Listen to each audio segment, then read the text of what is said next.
Muy buenas tardes a todos y bienvenidos a la Fundación Rafael del Pino, a esta nueva edición de nuestro programa de conferencias magistrales y encuentros.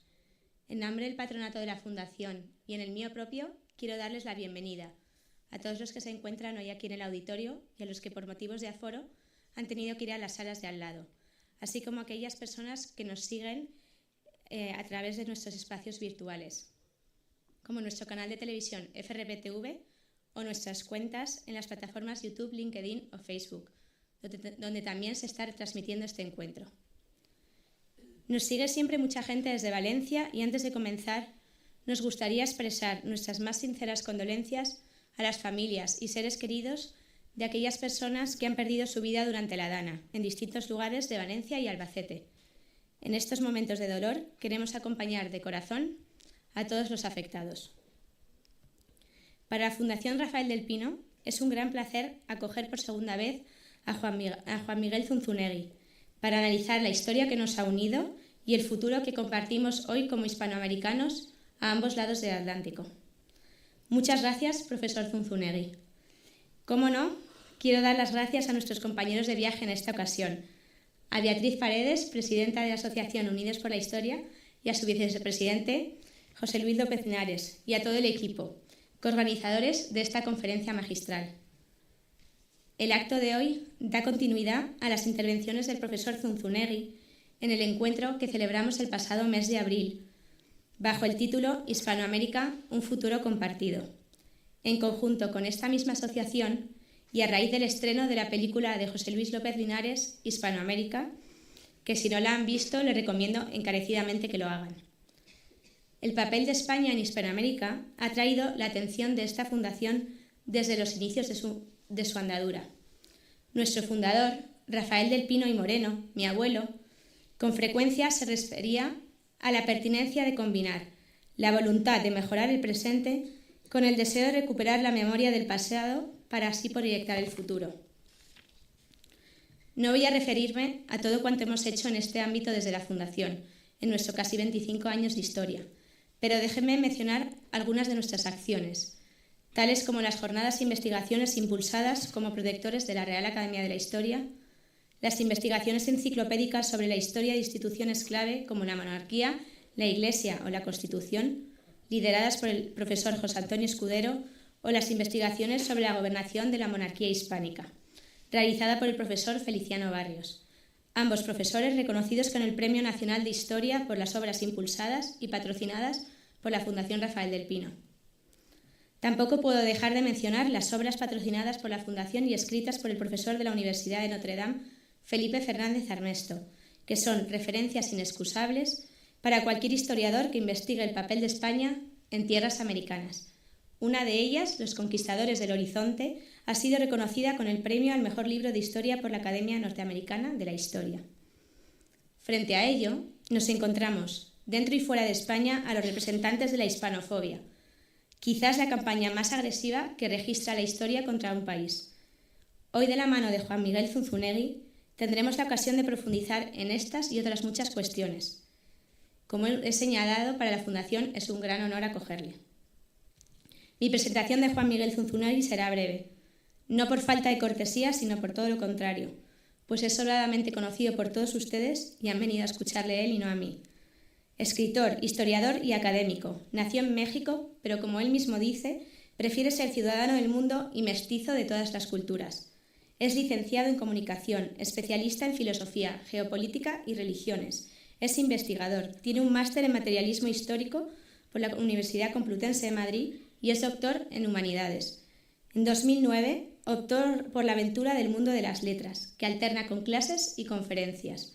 Ha publicado más de 20 libros, entre ellos los bestsellers Los mitos que nos dieron traumas y la trilogía El misterio del águila. Su último libro, el de Hernán Cortés, lo tienen ustedes a la venta por si quieren comprarlo al terminar la conferencia. Muchísimas gracias, profesor Zunzunegui. Cedo ahora la palabra a Beatriz Paredes, a quien quiero felicitar por todas sus iniciativas en favor del conocimiento de la historia a ambos lados del Atlántico. Muchas gracias.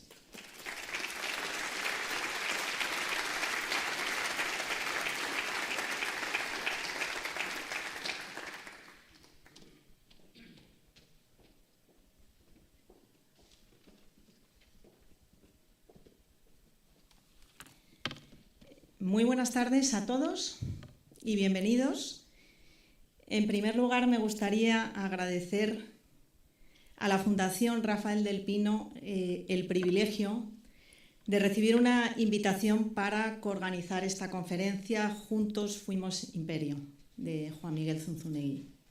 Nosotros somos plenamente conscientes de todo el impacto positivo de la Fundación Rafael del Pino a lo largo de estos ya casi 25 años, de su extraordinaria aportación al mundo de la cultura, de la formación, al liderazgo y al emprendimiento, y de su especial y constante apoyo a la excelencia.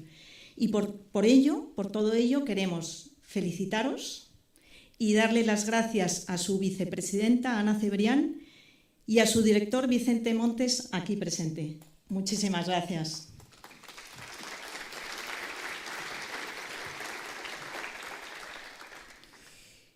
Muy brevemente me gustaría, para todos aquellos que no nos conozcáis a Unidos por la Historia, explicaros que reivindicamos nuestra auténtica y verdadera historia, acudiendo a las fuentes con rigor y con seriedad, desafiando en muchos casos una narrativa que nosotros consideramos que realmente no pone en valor todos nuestros logros.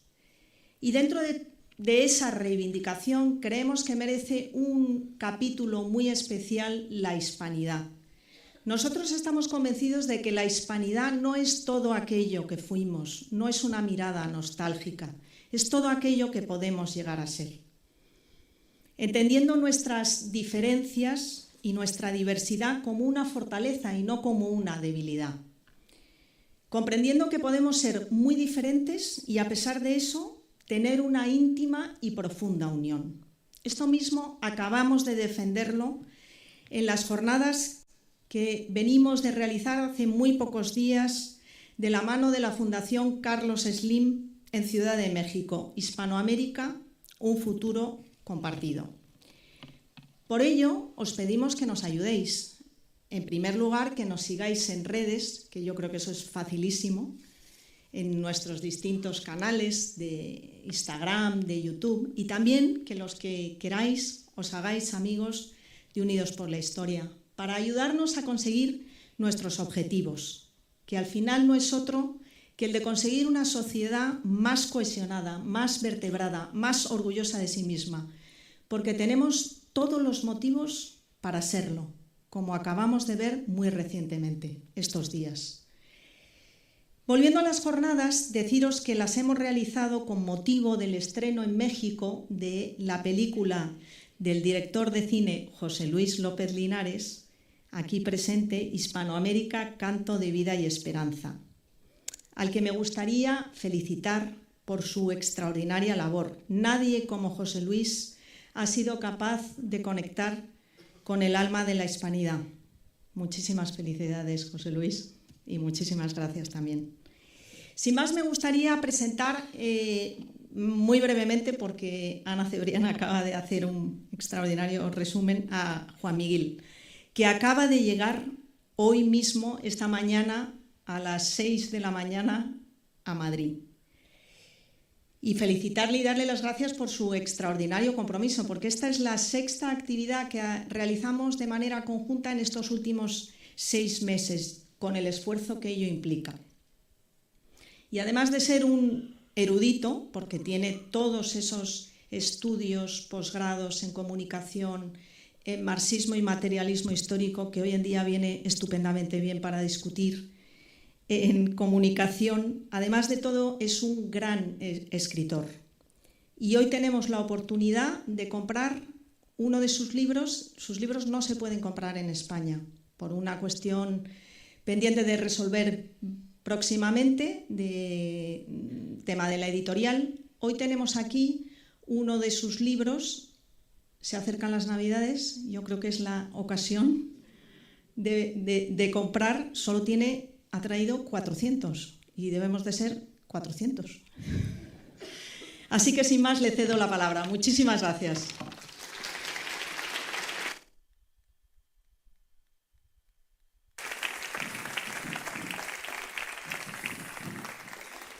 Listo. Muy Buenas noches, buenas tardes. Bueno, pues ya todo el mundo pasó por aquí a agradecer primero, pero es que es bien importante ser agradecido. Entonces, bueno, gracias a todos ustedes por venir. Muchísimas gracias. Yo no acababa de entender, hasta hoy acabé de asimilar que hay otras 2 salas por ahí donde yo no estoy, pero me están viendo. Ya me siento como en concierto, ¿no? Muchas gracias a los que están y que no están aquí. Y bueno, por supuesto, muchas gracias a Beatriz y a Unidos por la Historia, porque efectivamente llevamos 6 meses de trabajo arduo. Nos caímos bien, ¿no? Y nos conocimos gracias a la película de José Luis, así es que gracias a José Luis, por supuesto, y gracias a la Fundación, sin la cual esto no sería posible, a la Fundación Rafael del Pino. Les agradezco muchísimo que me presten este lugar maravilloso. Y por supuesto, gracias a mi esposa Quetzali, porque sin ella nada me sale bien, así es que gracias por acompañarme. No me pudo acompañar en abril y las cosas salieron bien, pero esta vez van a salir mejor. Es como mi gran amuleto de la buena suerte. Gracias. Y además es maravilloso cuando empezábamos a conocernos, Beatriz y yo, y bueno, con este tema del mestizaje, ella estaba encantada con que mi esposa se llame Quetzali. O sea, somos el mestizaje perfecto, francamente sí. Y bueno, y por supuesto, y aunque también todos lo han comentado, pero las palabras nunca bastan, pero nunca sobran. Un abrazo fraternal a toda la gente de Valencia, porque yo estaba, bueno, y sigo estando muy emocionado de venir acá y pues tristísimo de llegar con este panorama y con estas noticias. Y pues un abrazo a todos. La maravilla que tenemos para estos casos, porque en México nos pasa lo mismo, es justo que los hispanos somos como somos y somos profundamente solidarios. Y entre nosotros juntos siempre logramos salir adelante y esta vez estoy seguro que no será la excepción. Y sin más, pues quiero platicarles. Gracias, gracias. Gracias, qué amables. Y bueno, pues esta plática que preparé para ustedes, Juntos Fuimos Imperio, y es lo primero que hay que dejar claro, es que juntos fuimos imperio. Por mucho que se hable de una España que tuvo colonias, la verdad es que hubo una España que empezaba en los Pirineos y terminaba en el Estrecho de Magallanes. Juntos fuimos eso. También es muy importante, y lo voy a decir al principio y no al final, porque me gusta mucho hablar de mestizaje, me gusta mucho hablar de hispanidad y de todas las cosas positivas que España hizo en América. Juntos fuimos imperio, es muy importante el verbo, fuimos. El imperio se acabó. Y es muy importante empezar por ahí porque todavía me encuentro con mucha gente desubicada. Aquí en España yo hablo de hispanidad y está el que me dice, claro que sí, Dios, patria y fueros. Y cuando digo viva la hispanidad en México me dicen, sí, viva Cristo Rey. Les digo, tranquilos, solo estamos hablando de que tenemos una cultura común, gracias a que tenemos una lengua común, gracias a que tenemos una visión común para entender el mundo, porque todos lo entendemos en la misma lengua. En el pasado, juntos fuimos imperio. Les voy a hablar de eso, pero no con la intención de que volvamos a ser imperio. Podemos ser algo mucho más bonito. Tenemos un pasado maravilloso que nos permite construir un futuro que de hacerlo juntos y compartiéndolo, pues solamente nos puede ir muchísimo mejor. Así es que, bueno, primero platicarles. Pues justo es la tercera vez que tengo la oportunidad de estar en España este año y solo contarles un poco, muy poco, de lo que ya he platicado en las ocasiones anteriores, porque de pronto me di cuenta que lo estoy haciendo en orden cronológico. Entonces, en abril, que estuve aquí precisamente para las jornadas de la película Hispanoamérica, les di una plática que titulé España y México, la historia de un encuentro inevitable, que ya vi que lo escribí mal aquí, pero no se fijen. Pero bueno, solo contarles un poco, porque la idea de este encuentro inevitable, de pronto en México, con este discurso de conquista, que es que nos conquistaron los españoles y todo lo demás, y ahora que ya empezamos desde Colón, es que no hay nada que festejar. Y de pronto hasta pensamos en México que tuvimos mala suerte histórica, ¿no? Es que nos conquistaron. Y luego le agregamos una falacia tremenda a ese discurso de mala suerte histórica. Es terrible encontrarte con cualquier cantidad de hispanoamericanos en América diciéndote si por lo menos nos hubieran conquistado los ingleses. Pero me encanta porque seríamos ricos y hablaríamos inglés. Les digo, sí, y tú no estarías aquí. Eso hay que tenerlo muy claro. En América se construyó una civilización y es bien importante que todo el mundo en España tenga eso muy claro. Pero antes de construir una civilización hubo un encuentro y ese encuentro fue inevitable. Y me refiero a que no dependió de la libertad de Cristóbal Colón o de la libertad de Hernán Cortés tomar la decisión de comenzar a hacer lo que España hizo en América. Toda la fuerza de la historia, miles y miles de años de causas y efectos generaron que Europa se encontrara con América. Desde el mismo hecho de que América se convirtiera por cuestiones geográficas en un continente aislado del resto del mundo, donde quedaron culturas aisladas del resto del mundo, que por eso mismo se desarrollaron mucho más lento. Las culturas en América se desarrollan de una manera muy distinta porque América está aislada del resto del mundo y porque las dos zonas culturales de América, pues serían México y Perú, están aisladas entre sí. El desarrollo cultural que puedes tener en comparación con una más euroasiática que va desde lo que hoy es China hasta lo que hoy es España, donde esas culturas no dejan de mezclarse, de fusionarse y de hacerse guerra, pero también de compartir filosofía, cultura, religión, gérmenes, virus y bacterias, porque hasta eso afectó, por supuesto, en la llegada a América. Pero decir que fue un encuentro inevitable, es decir, la historia no depende del azar, la historia es un montón de causas y efectos, y que fuera Europa la que llegara a América y no al revés, era inevitable. Y que dentro de esa Europa fuera España la que llegara a América y no ningún otro, también era inevitable. En México, cuando doy clases de historia, siempre en algún momento alguien me pregunta, oye, ¿y cómo es posible que el país más atrasado de Europa, porque eso es lo que era España según los mexicanos, lograra las hazañas más importantes de su tiempo? Y yo, pues es que no sé si se dan cuenta que en la misma pregunta está la gran contradicción. El país más atrasado no puede lograr las más impresionantes hazañas. Hay que plantearlo al revés. El que logra colonizar todo un continente, construir una civilización en él y darle la vuelta al mundo, evidentemente no es el país más atrasado. De pronto hay que recordar que Inglaterra llegó a América 100 años después que España. Y eso que ya sabían dónde estaba, porque España ya les había hecho los mapas. Y aún así se tardaron 100 años más. Porque eso te implica algo muy simple: las capacidades económicas, tecnológicas y científicas de España les permiten darle la vuelta al mundo. Eso y ese algo raro, muy romano de lo que están hechos los españoles, porque esa vuelta al mundo que termina Juan Sebastián Elcano, que ya también, creo que aquí en España lo hacen, es importante dejar de decirle la vuelta al mundo de Magallanes, pues es la vuelta al mundo de Juan Sebastián Elcano. Así fue la historia. Pero bueno, en esa primera conversación quise hablar mucho del encuentro y entender lo que ocurrió entre España y México, o lo que hoy es España y México, fue resultado de un encuentro inevitable de la historia. No era opcional que los seres humanos nos volviéramos a encontrar, era cuestión de tiempo.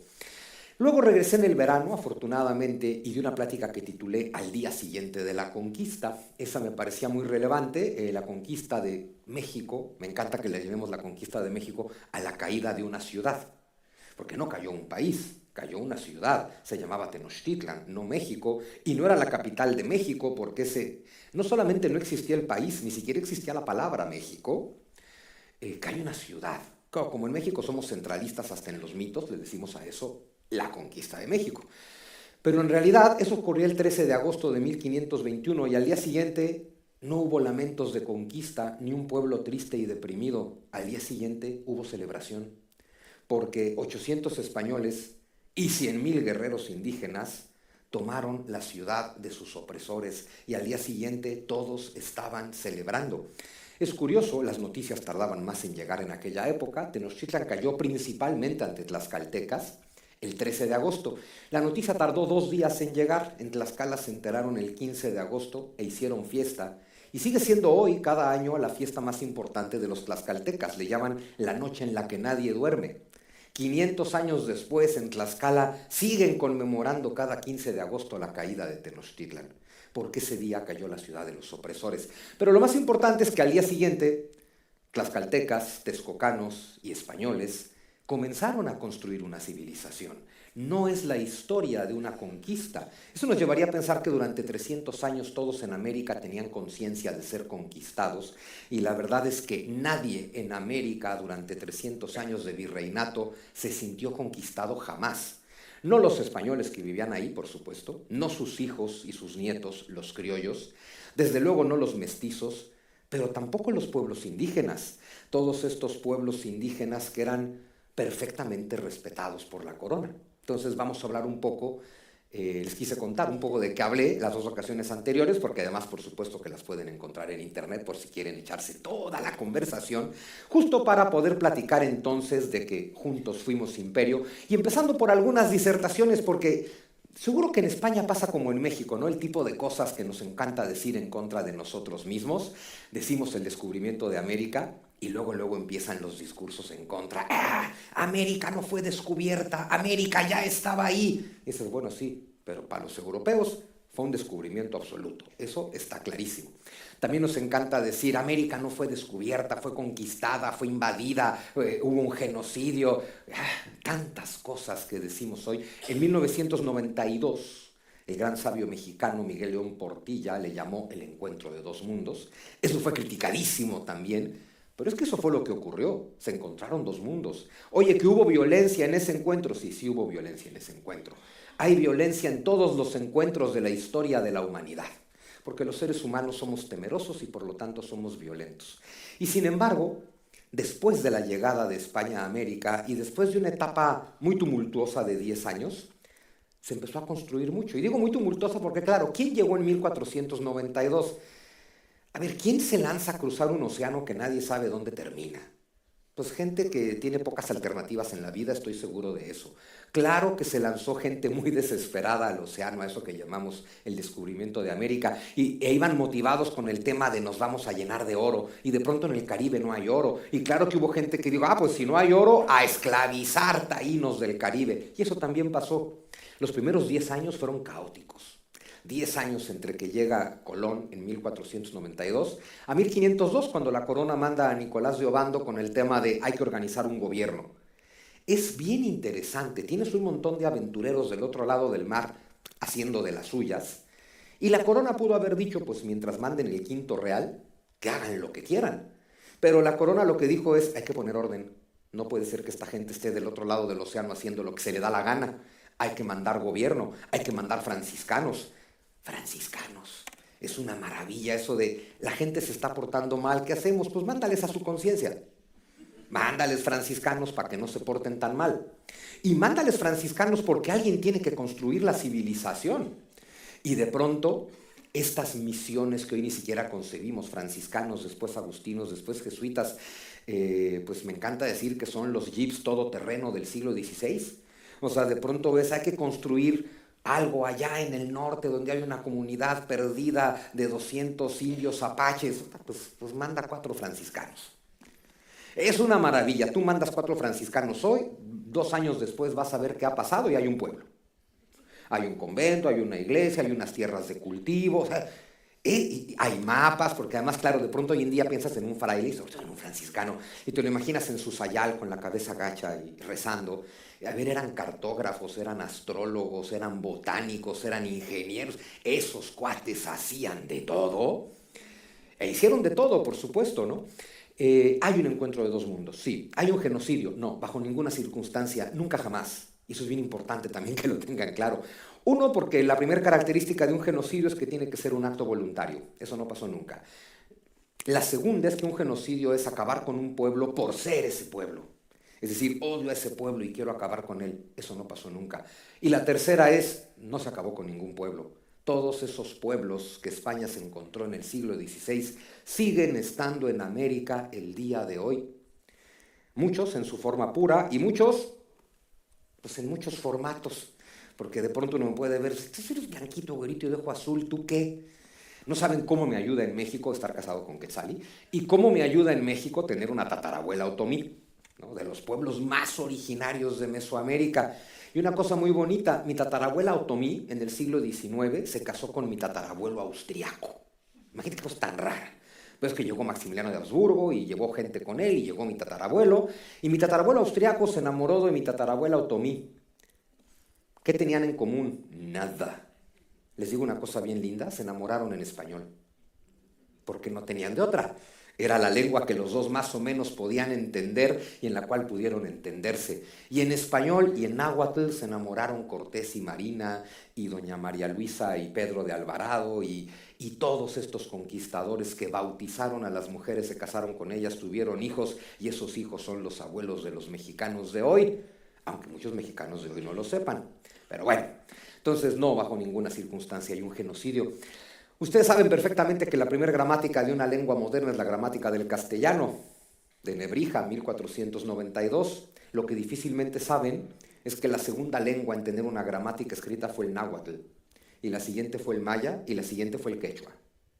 No haces la gramática de la lengua de un pueblo al que quieres exterminar y estás conquistando. Haces la gramática de la lengua de un pueblo con el que te quieres entender. Si no, no es necesario entenderlos a través de su lengua. No haces la gramática de un pueblo al que le quieres imponer una forma de vida y una religión. Haces la gramática de un pueblo al que quieres entender en su lengua para luego convencerlo, que es muy distinto que imponer. ¿Se destruyó una civilización? Sí, sin duda, Mesoamérica llegó a su fin y era una civilización. Pero eso es la historia de la humanidad. Las civilizaciones caen, las civilizaciones llegan a su fin y sobre sus cenizas se construyen otras. Y aquí ni siquiera hubo tantas cenizas, hay que decirlo. Cayó una ciudad, nadie más perdió su señorío en América cuando llegaron los españoles. Se construyó otra civilización, les traigo muchas imágenes de esa civilización. Es bien importante que los mexicanos comprendamos bien, y todos los hispanoamericanos, lo que ocurrió en América tras la llegada de España, pero es muy importante que lo entiendan los españoles, porque ni ustedes ni nosotros, y eventualmente hay que dejar de usar esas palabras, ustedes y nosotros, porque no hay más patria que la lengua. Y si todos hablamos la misma lengua, todos somos el mismo pueblo. Pero bueno, de momento estamos divididos en ustedes y nosotros, pero el tema es que construimos una cosa muy linda y vamos a ver exactamente. ¿Ocurrió una tragedia? Bajo ninguna circunstancia. Vamos a ver todo lo que España hizo en América. Eso es un poco lo que les quiero contar. Se han contado historias terribles de cosas terribles que España hizo en América. Vamos a ver que nada de eso es verdad. ¿Hubo cosas que salieron mal? Sí, siempre hay cosas que salen mal. Oye, ¿hubo algunos que fueron muy violentos? Sí, claro que sí, siempre los hay. ¿Todo fue perfecto? Si todo hubiera sido perfecto, el imperio no hubiera caído. No, por supuesto que hay cosas que salen mal, pero lo que importa no es el pasado, lo que importa es el futuro, y vamos a ver qué tipo de futuro podemos construir. Bueno, empezando por estas reclamaciones, ¿no? Colón no descubrió América, esa me encanta del día de hoy. Antes de Colón habían llegado los vikingos y los chinos y los africanos y hasta los alienígenas. Todo el mundo llegó a América antes que España hoy en día. Eso es verdad, por cierto. Sin embargo, y América no fue descubierta porque aquí ya había personas y no hacía falta que nadie llegara porque aquí ya había una gran civilización. Vamos a ver que eso no es del todo cierto. Yo les quiero decir que América sí descubrió España por una simple razón. América era desconocida por sus propios habitantes. ¿A qué me refiero? En Europa, todos sabían que vivían en Europa. ¿Y qué era Europa? ¿Y dónde empezaba y dónde terminaba? Y todos sabían que ahí estaba Asia. ¿Y quién vivía en Asia? Y estaba el concepto de Europa y de Asia. No existe América para los habitantes de América. Los del centro de México le llaman el Anáhuac, el único mundo. No saben que existe lo demás. El Tihuantinsuyo, los 4 rincones de la tierra. No existe nada más. Para cada una de las culturas que están en América, no existe nada más que ellos. Hasta ellos tuvieron que descubrir América. América era desconocida por sus propios habitantes. No había conciencia del continente, como sí la había en Europa y en Asia. No había ni siquiera un nombre para referirse a la totalidad del territorio, mucho menos una identidad con la cual todos pudieran sentirse lo mismo. En la Europa del siglo XV-XVI, no sé si sabían que en el siglo XV Europa no se llamaba Europa. Se le empieza a llamar Europa de manera muy consistente a partir del siglo XVI. Hasta el siglo XV era la cristiandad. Y aunque hoy en día la gente puede estar muy en contra de los discursos religiosos, la cristiandad fue lo que unió a Europa y es lo que hacía que todos se sintieran relativamente iguales. Y es lo que hizo que Isabel la Católica considerara que todos eran iguales en América. Ahora llegaremos a esa parte. Tampoco había ni una religión común, ni una cosmovisión común, ni una cultura común. No había nada en América que hiciera que todos fueran iguales. Hay una sola cosa que hace que hoy en Hispanoamérica todos seamos iguales y es precisamente la hispanidad. Nos encanta decir que somos hermanos hispanoamericanos y se nos olvida que los nahuas no eran hermanos de los mayas, que no eran hermanos de los incas, que no eran hermanos de los quechuas, que no eran hermanos de los aymaras. Ahí nadie era hermano. Lo que hermana a los hispanoamericanos de hoy es la hispanidad. Lo que es tremendo, y eso es por discursos políticos, es que la narrativa le gane a la realidad. Que nos encante decir que somos hermanos hispanoamericanos y al mismo tiempo repudiemos que los españoles hayan llegado a América. Y que lo repudiemos en español, por supuesto, y que digamos en español que no tenemos nada que ver con los españoles. Y después nos vamos a misa. ¿No? O no, porque puedes ser ateo, pero si eres ateo en América, eres ateo del Dios que llevaron los españoles. Y seas o no seas ateo, eres guadalupano. Lo cual tampoco podría ser nadie en América sin la presencia de los españoles. Es muy importante entender en qué estadio cultural se encuentra Europa y Mesoamérica. Y es muy importante que lo sepan en Europa, porque parte de estos discursos de culpa, con la que me parece que a veces en España se cuentan esta historia, justo tiene que ver con el mito de que América era como la Atlántida de Platón. Y ustedes la destruyeron.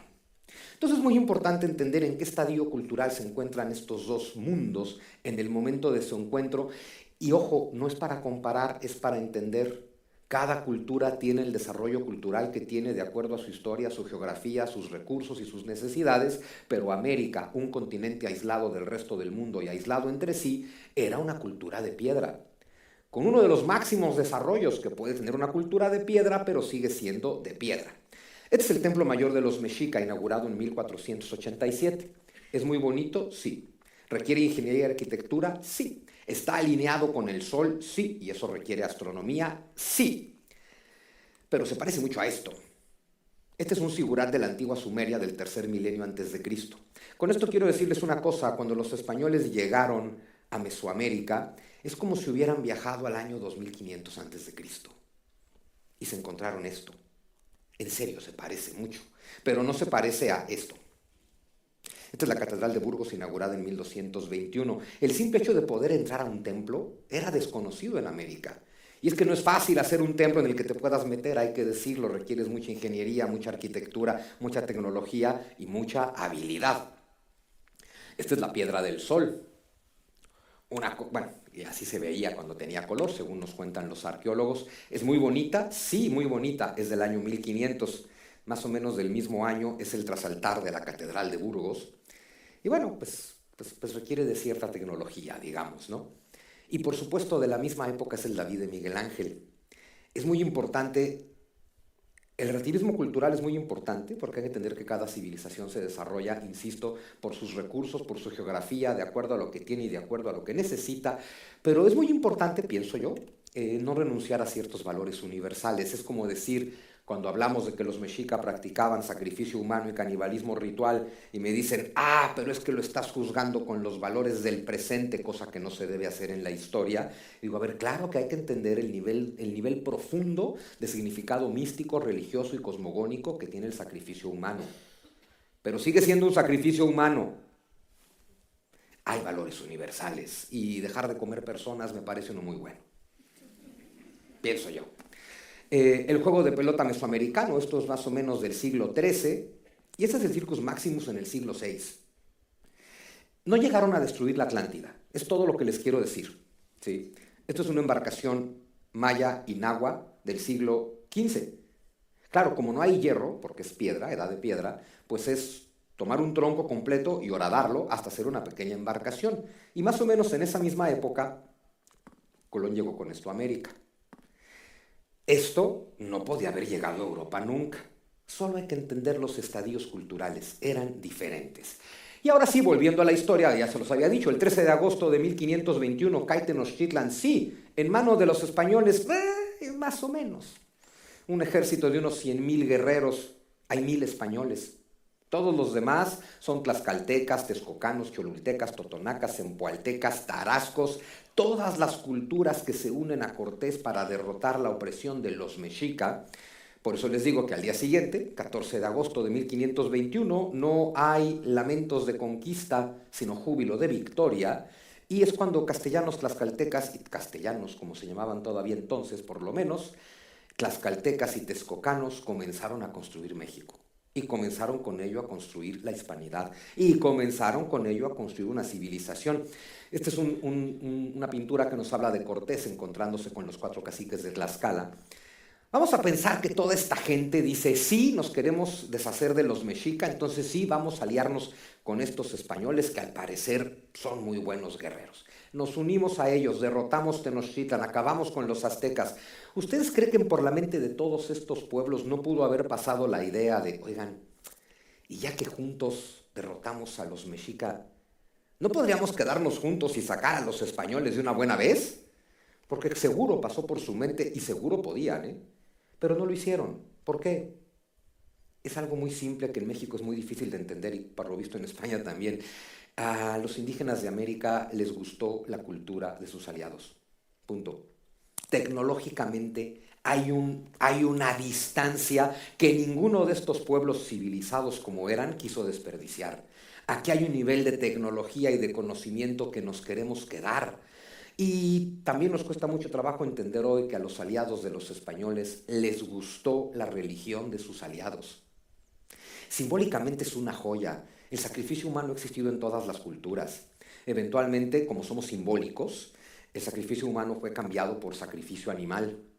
Y el nivel simbólico del cristianismo fue decir, ok, antes sacrificábamos personas, cambiamos personas por corderos, y el cristianismo te dice un nivel simbólico más es, cambiemos corderos por pan y vino. Es un símbolo.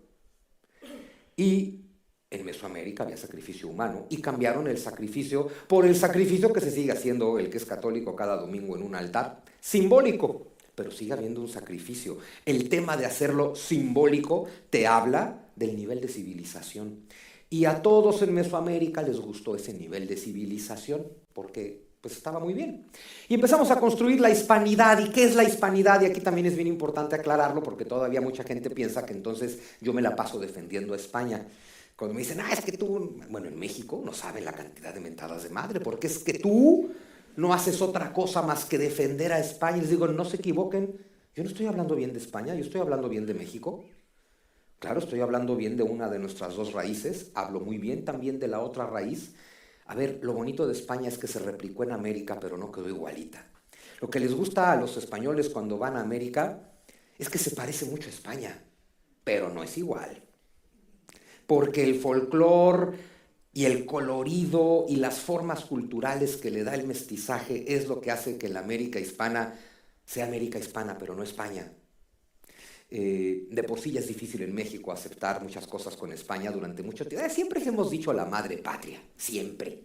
Yo crecí escuchando hablar de la madre patria hasta que descubrí algo que eso sí es mucho más difícil de aceptar para los mexicanos. España no es la madre patria, España es el padre patria. Eso nos tiene que doler más. Albureros y machos como somos, ¿qué les cuento? Pero España es el padre, la madre es América y el hijo es México. Eso es lo que tendríamos que entender, porque el padre que es España, y hay que entender que ese padre simboliza tradición grecorromana, tradición judeocristiana, humanismo, renacimiento, universidades. Todo esto está simbolizado en la persona de Hernán Cortés. Todo esto es la semilla española. España es el padre, y esa semilla quedó regada por toda América. Somos medios hermanos. Las madres son distintas en cada lugar de América y por eso cada lugar de América se parece mucho a España, pero no es igual a España. Y cada lugar de la América hispana se parece mucho entre sí, pero tampoco son iguales. Esa es la maravilla de nuestro mestizaje. Un continente completo lleno de pequeñas Españas americanas, todas ellas distintas. Eso es una joya. La hispanidad, me atrevo a decir que pues no es algo español, no es lo que España le lega o le hereda a América, es lo que construimos juntos. En América somos hispanos, no españoles. Se parece mucho, pero no es lo mismo, porque somos americanos, porque sí tenemos todo nuestro componente indígena y sobre todo en la cultura.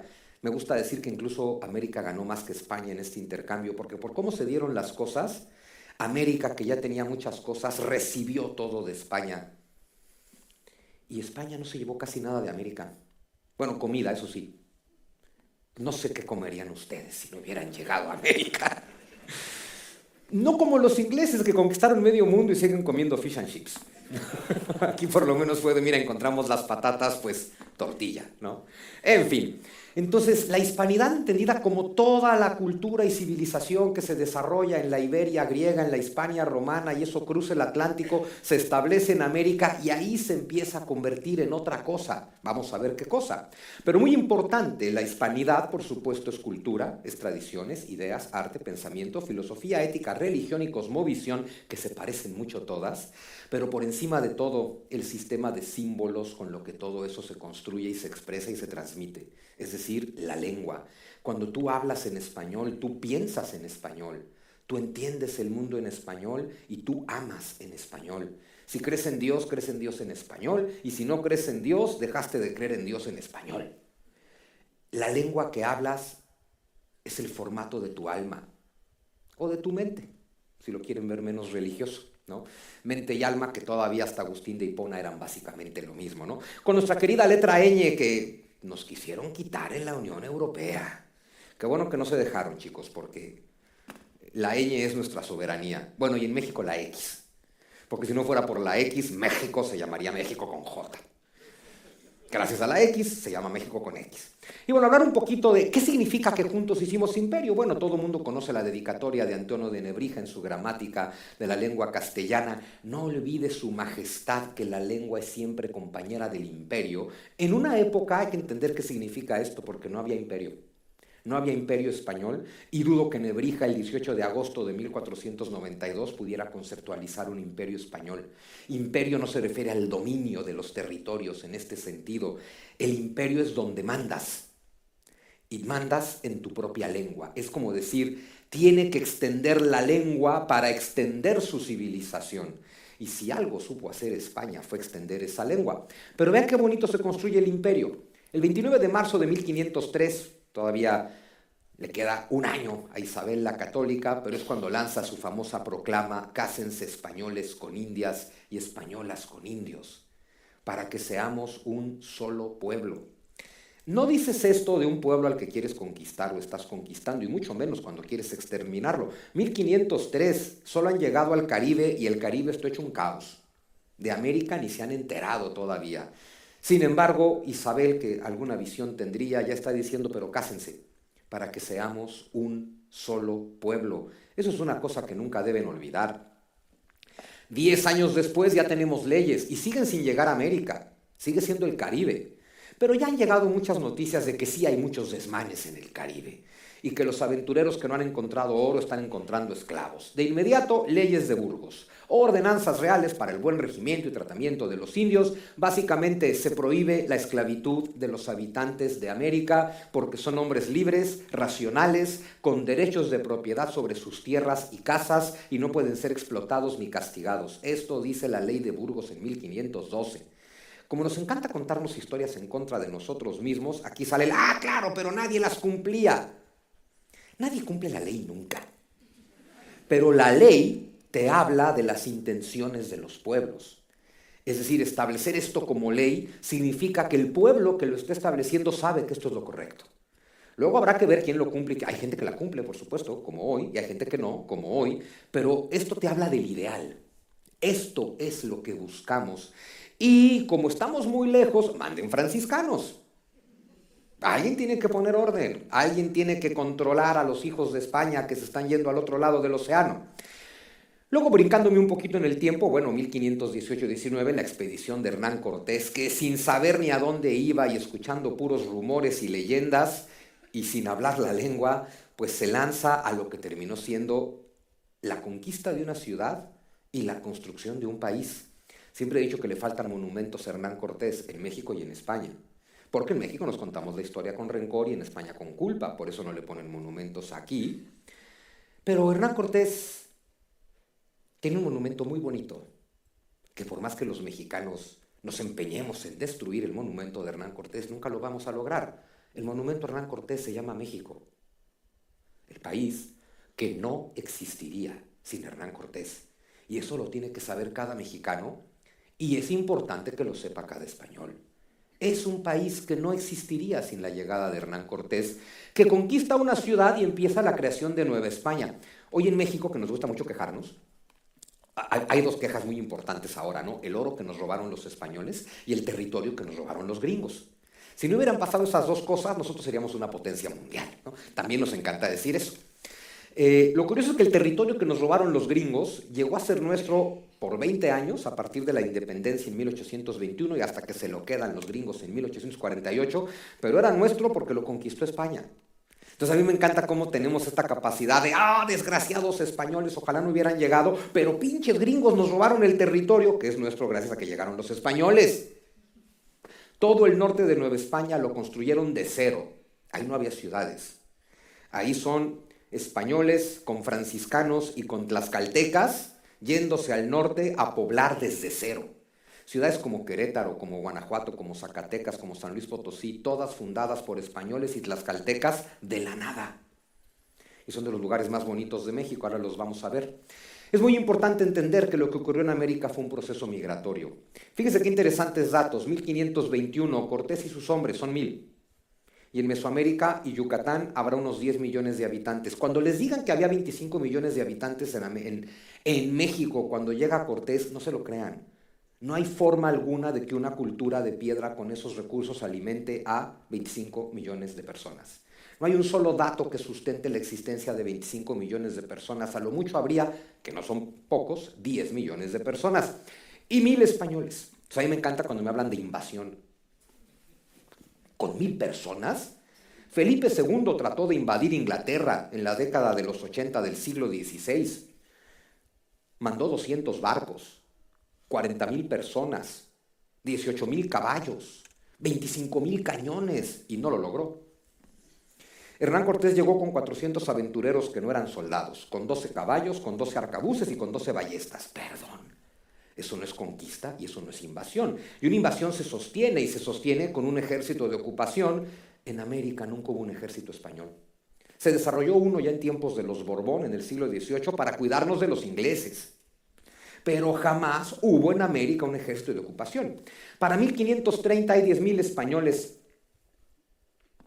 Para 1580 hay 30,000. Para 1650 hay 60,000 españoles y 750,000 indígenas. Cayó mucho la población indígena por la viruela principalmente.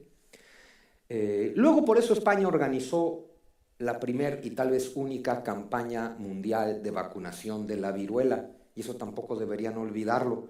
¿Quién ganó dinero con esto? Nadie. ¿Le costó muchísimo a la corona? Sí, siglo XVIII, ya en el XIX, en torno a 1800, darle la vuelta al mundo llevando la primera vacuna de viruela a todo el planeta.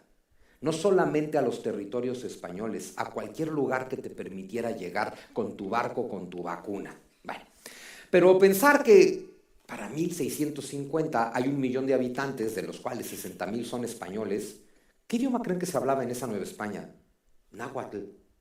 Oye, los españoles, sí, los españoles hablaban náhuatl, pues ahí vives, ahí todo el mundo habla náhuatl, ¿qué vas a hablar? Pues hablas náhuatl. La presencia española nunca fue militar, fue burocrática y administrativa, y aquí la única matanza de personas la hace la viruela, ¿no? Pero que también a lo largo del territorio las autoridades en tierras indígenas seguían siendo indígenas, seguían siendo tlaxcaltecas, texcocanos y mexicas. Ojo, las catedrales. A mí me encanta el tema de las catedrales porque quieren una sola evidencia de que jamás hubo conquista, una catedral, que como cuando se hacían acá en Europa catedrales góticas que te llevan 150 años de construcción. La Catedral de México se llevó de 1571 a 1813. 250 años construyendo una catedral, 100 años construyendo la de Puebla, 120 años construyendo la de Morelia. La existencia de estos templos suntuosos que se llevan hasta 300 años de construcción es la mayor evidencia de que no hay conquista, sino un proceso migratorio y gente colonizando. No te desgastas en hacer una cosa que te lleva muchísimo dinero y 100 años, si no es porque vives ahí. O sea, no es que digas, en lo que me robo el oro hagamos un templo. Pues no, es que aquí vivo, estamos haciendo nuestro templo, con mano de obra tlaxcalteca, texcocana, zempoalteca, totonaca, con el arte que hay adentro de estos templos, que se parece mucho al español, porque está tomado de ahí, es arte sacro, pero pintado por tlaxcaltecas queda diferente. Queda emotivo. Tú ves querubines dentro de los templos barrocos de México, y los querubines son indios. Pues no son blanquitos, son indios. Y tú ves a Dios y lo ves con un penacho de plumas. Y dices, oye, ¿cómo los franciscanos permitieron eso? Se tienen que adaptar. Pero la existencia de una catedral te habla de que no hay conquista, y no hay una, ¿eh? ¿Hay? Ahorita les pongo cuántas hay. 1524 llegan los llamados 12 apóstoles franciscanos a México. Me encanta porque en México, que nos gusta lamentarnos, decimos, claro, esa fue la conquista espiritual. Digo, claro, 12 franciscanos con superpoderes que lograron imponerle la religión a 10 millones de personas.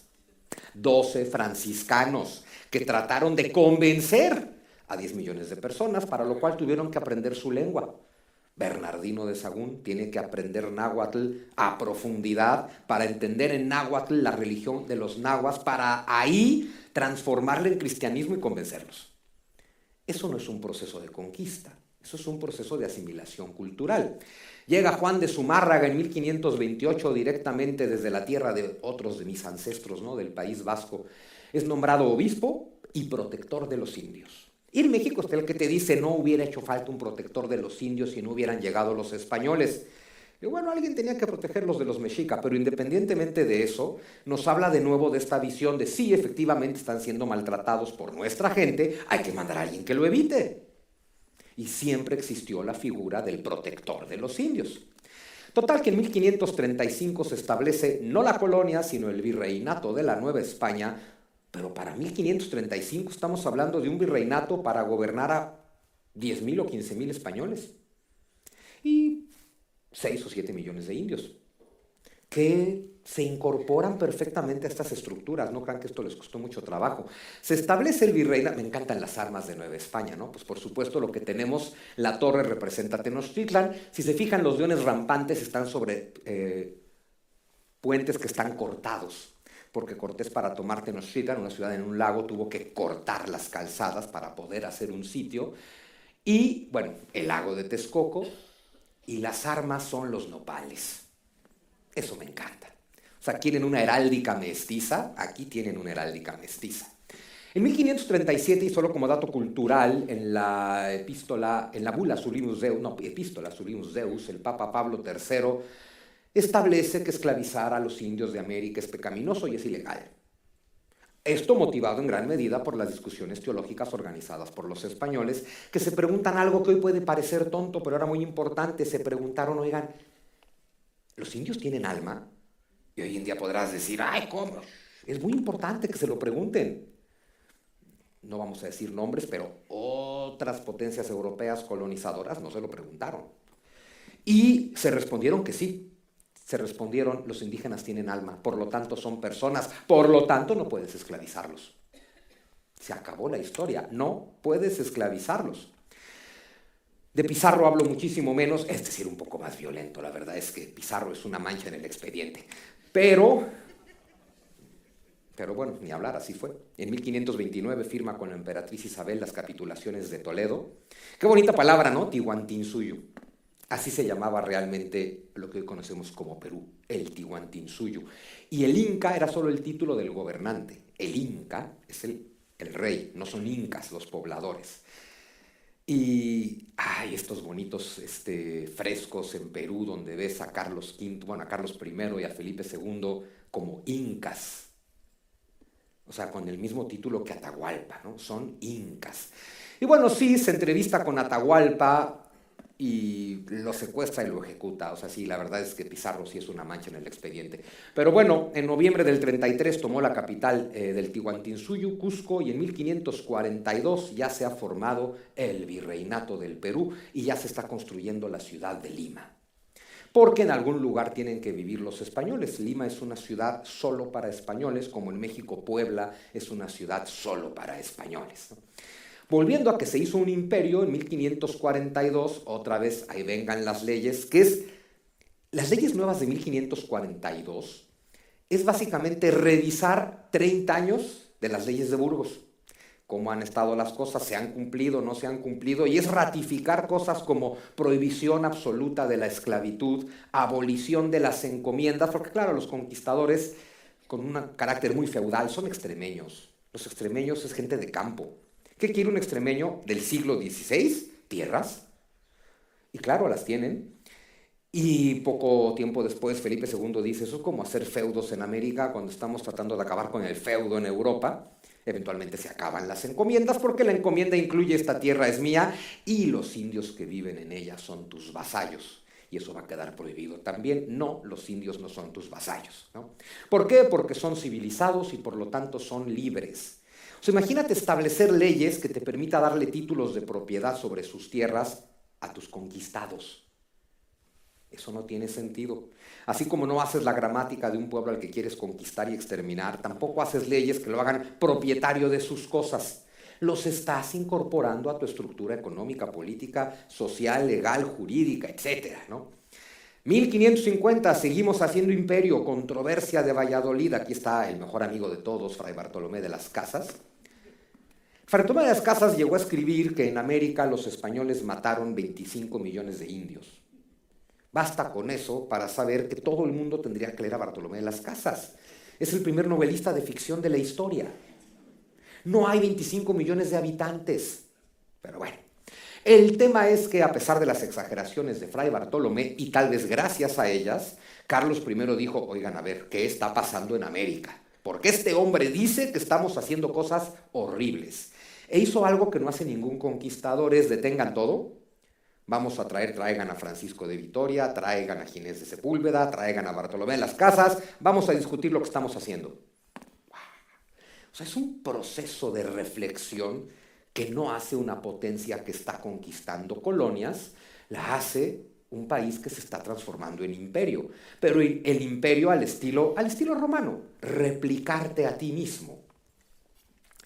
Luego, para seguir construyendo el imperio, desde el puerto de Acapulco, todo el mundo conoce Acapulco, ¿no? Por lo menos en el concepto me refiero. Pero Acapulco es un concepto moderno. La bahía que está junto a Acapulco, una más chiquita, todo el mundo en México la conoce, se llama Puerto Marqués. Lo que nadie sabe es por qué se llama Puerto Marqués. Y se llama así porque era la bahía propiedad del Marqués del Valle de Oaxaca, es decir, Hernán Cortés. Es el verdadero puerto de Acapulco en aquella época, y desde el Puerto Marqués, Hernán Cortés organizó las primeras expediciones a Filipinas, que sí llegaron, pero nunca volvieron. Hernán Cortés nunca supo que sí habían llegado, se murió pensando que habrían naufragado. Lo que pasa es que nunca encontraron cómo regresar. Pero finalmente en 1566, desde Puerto Marqués, una expedición guiada por Andrés de Urdaneta y Miguel López Legazpi, llena de tlaxcaltecas, conquistaron las Filipinas. Tlaxcaltecas conquistando Filipinas. Ya ni para qué les cuento, si buscan por ahí en mis redes sociales hay un video que se llama Tlaxcaltecas contra samuráis, porque eso llegó a pasar, parece videojuego, pero estamos en el siglo XVI, tenemos piratas japoneses y coreanos tratando de capturar las Filipinas, y Felipe II dijo, manden a mi mejor ejército, tlaxcaltecas. Y los tlaxcaltecas que conquistaron las Filipinas en 1566, las reaseguraron 20 años después, peleándolas contra piratas japoneses. O sea, tlaxcaltecas peleando contra japoneses en las Filipinas en nombre de Felipe II, rey de España. Eso es globalización, definitivamente. Y derivado de eso, en 1571 comenzaron los viajes del Galeón de Manila. Aquí le dicen Galeón de Manila, no sé por qué en México le decimos la nao de China. Y digo no sé porque los barcos que hacían la ruta eran galeones, no naos, y nunca llegaron a China, llegaban a Manila. En Manila le decían el Galeón de Acapulco, tiene mucho sentido, para ellos viene desde Acapulco, y aquí el Galeón de Manila, que hizo su último viaje en 1814 y ya nunca volvió porque José María Morelos tomó el puerto de Acapulco en la Guerra de Independencia y ya no se pudieron hacer los viajes. Pero durante 250 años fue la ruta comercial más importante del planeta. ¿Ustedes comen arroz? ¿Les gusta la paella? ¿A quién se la debemos? A los tlaxcaltecas que conquistaron las Filipinas. Tal vez en México el platillo favorito de todos los mexicanos es el arroz, que han de pensar que es bien mexicano, pero llegó por la nao de China. Porque de pronto le dábamos la vuelta al mundo, ¿no?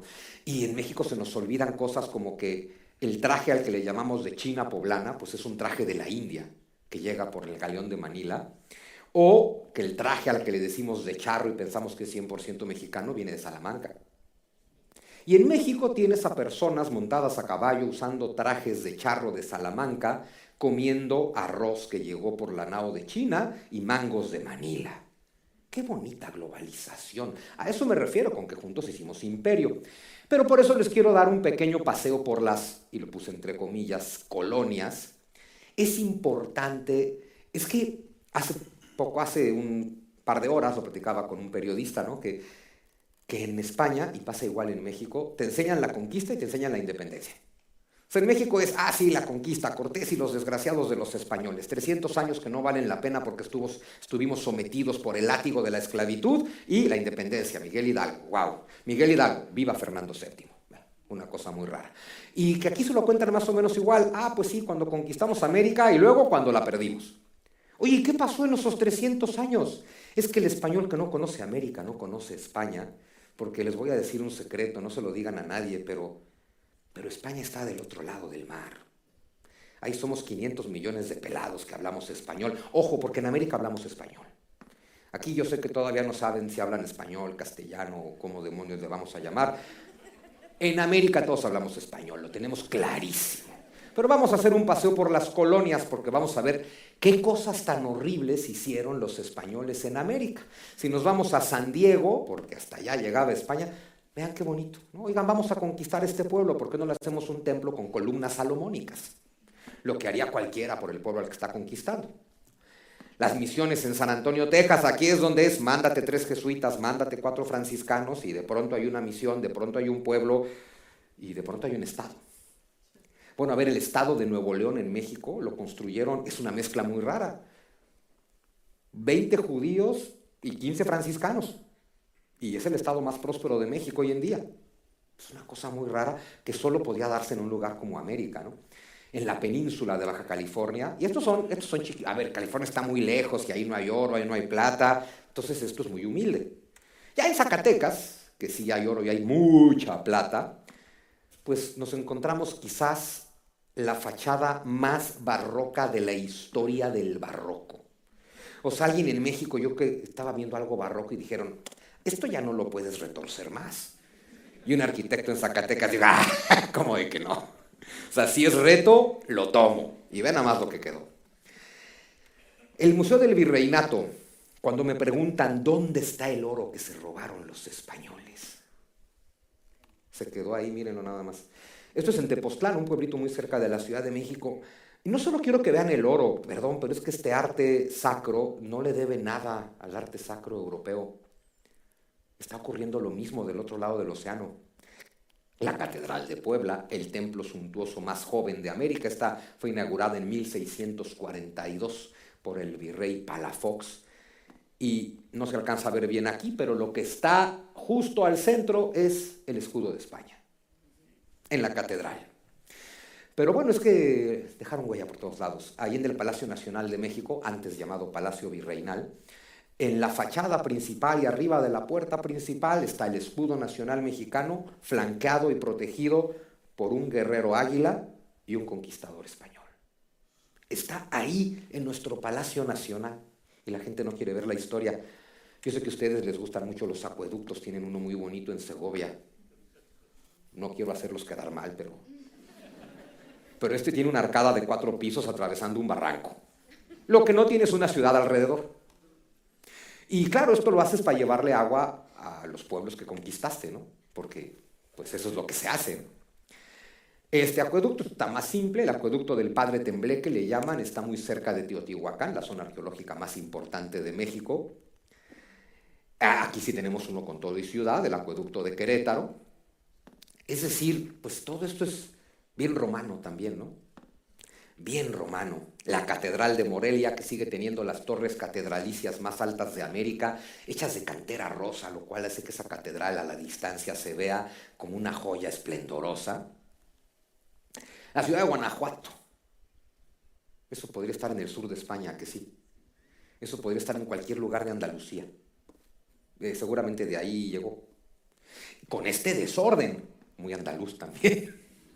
Sí, eso de las calles cuadradas de los romanos no llegó tan al sur, ¿no? Así las ciudades cuadrícula tampoco llegaron a México. Pero claro, es que esto es una ciudad minera. Y en las minas, pues vas construyendo por donde la montaña te lo permite, ¿no? Guanajuato, en México. La Catedral de Antigua, en Guatemala. Vean qué bonita está. Cartagena de Indias. pero vamos a pensar que podría ser, ¿qué ciudad de la costa del sur les gusta? Pues es que, pero ¿de dónde creen que sacaron Cartagena de Indias? Bueno, hasta el nombre, ¿no? Hubo que ponerle el epítome de Indias para dejar claro que no es Cartagena la de España, ¿no? El oro que se robaron los españoles, una vez más frente a ustedes, el templo de la compañía, esto es una cosa brutal.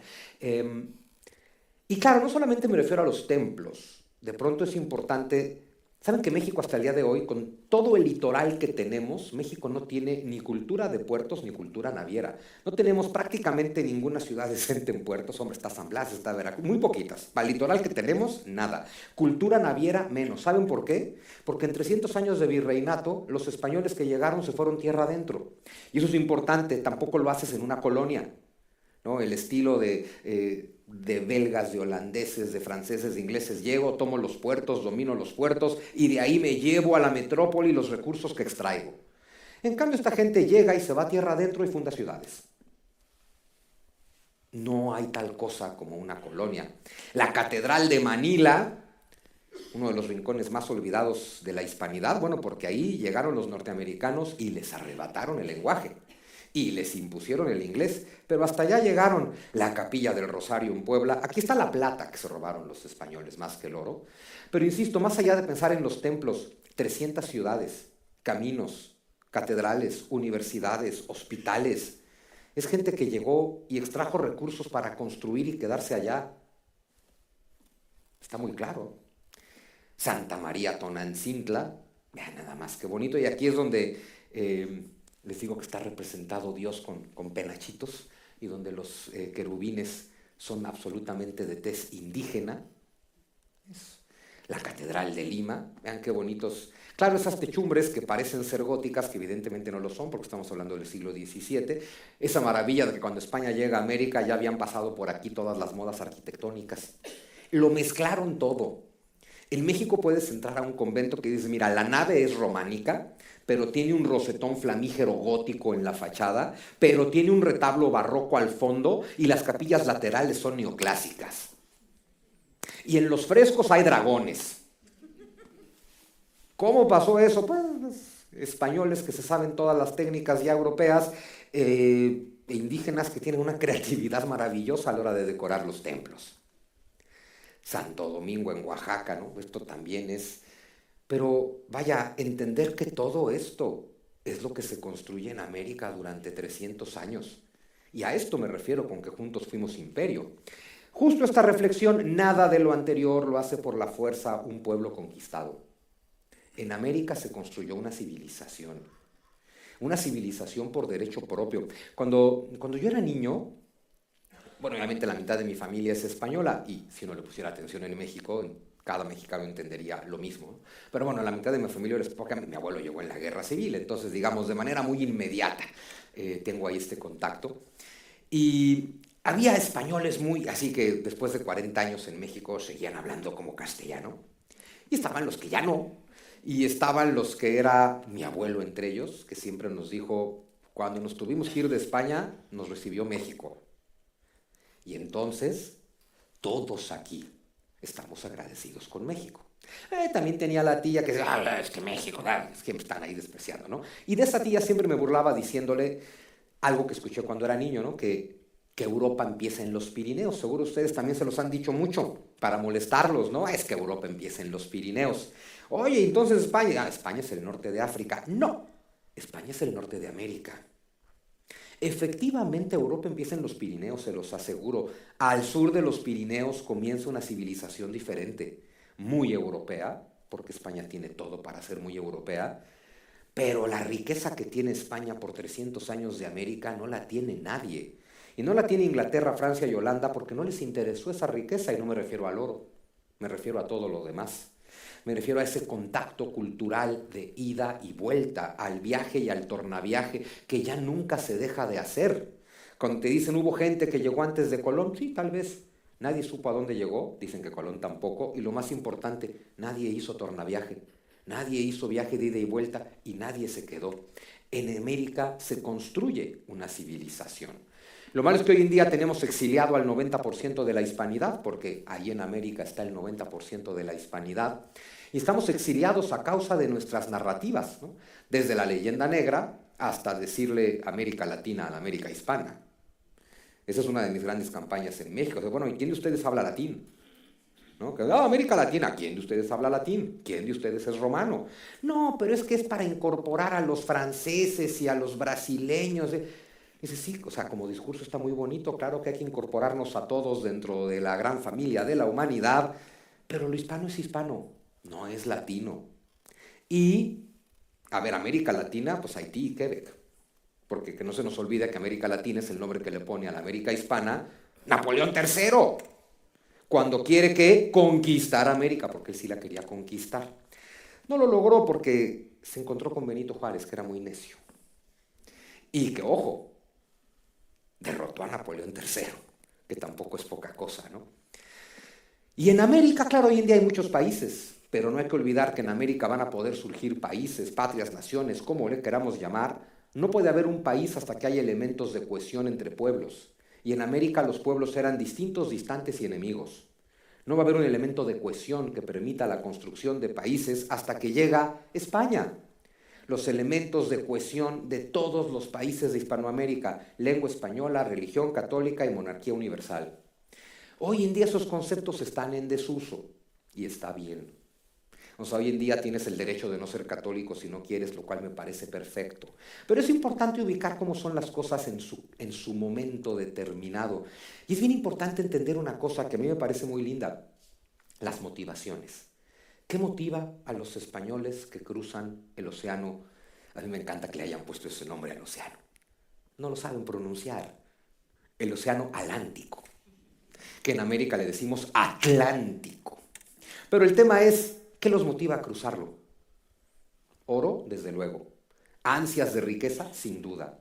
Buscar fama, gloria y fortuna, absolutamente. No hay un ser humano que arriesgue su vida de esa forma si no busca todo eso. Pero además de todo eso, es bien importante recordar que los españoles que atravesaron el Atlántico también fueron bien motivados por la fe.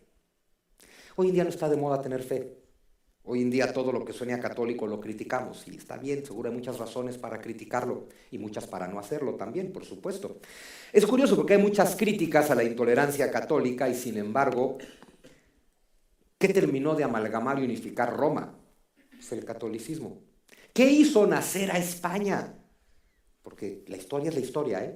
Pues el catolicismo. ¿Y qué amalgamó a toda la América española? Pues el catolicismo también, que resultó ser menos intolerante de lo que pudiéramos pensar, por lo menos en América, porque se tuvieron que adaptar de cada forma, ¿no? Para que los quechuas, los aymaras, los mayas y los nahuas se hicieran muy, entre comillas, católicos, porque en México tenemos un catolicismo bien interesante, bien folclórico, bien sui generis, bien pagano, bien idólatra y bien politeísta.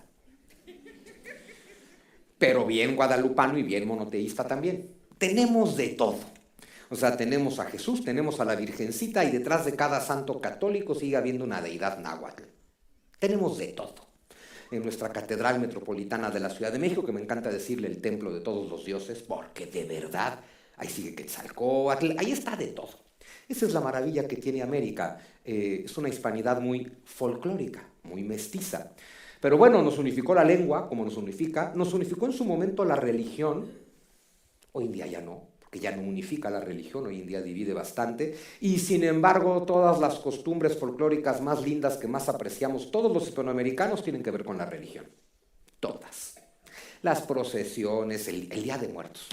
Yo sé que aquí también festejan más o menos el día, tienen que ver un día el Día de Muertos en México. Es un Día de Muertos que no festejaríamos si España no hubiera llegado, porque es el Día de los Fieles Difuntos, y se ponen altares a nuestros muertitos, y se pone un altar de 3 pisos que representa cómo el Hijo a través del Espíritu llega al Padre, y todo lo demás, pero la cantidad de elementos paganos, folclóricos, coloridos que tiene el Día de Muertos en México es una joya. Y esa es la joya del mestizaje. Insisto, América se llevó muchísimo en este intercambio, porque América tomó muchísimo de España, y España de América solo tomó alimentos. De verdad que nos fue muy bien, al final nos fue muy bien a todos. Pero bueno, para ir concluyendo, porque me pusieron un límite. Bueno, es que si no, yo puedo seguir hablando, ¿qué les puedo decir? Pero parece que cierran el auditorio. Y pues como no es mío, Pues, ¿qué le vamos a hacer, no? Pero bueno, a ver, ¿a quién no le gustaría sentirse orgulloso de su país? Pues, creo que es fundamental sentirte orgulloso del colectivo al que perteneces, pero no podemos estar orgullosos de lo que somos si despreciamos el pasado que nos hizo ser lo que somos. En México me gusta mucho contarle a la gente, a ver, hay que ubicarnos. Cuando te dicen, sí, pero ojalá no hubieran llegado. O sea, todo lo que dices, todo está muy bien, sí, España dejó todo, pero ojalá no hubieran llegado los españoles. Y dices, bueno, es que solo existe un México, les digo en México, ¿no?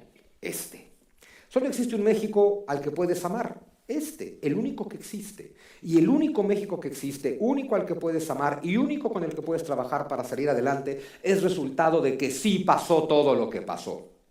Es resultado de que sí llegó Colón, de que sí llegó Cortés y de que todo fue exactamente como fue. Decir amo a México, pero ojalá no hubieran llegado los españoles, es una psicosis tremenda.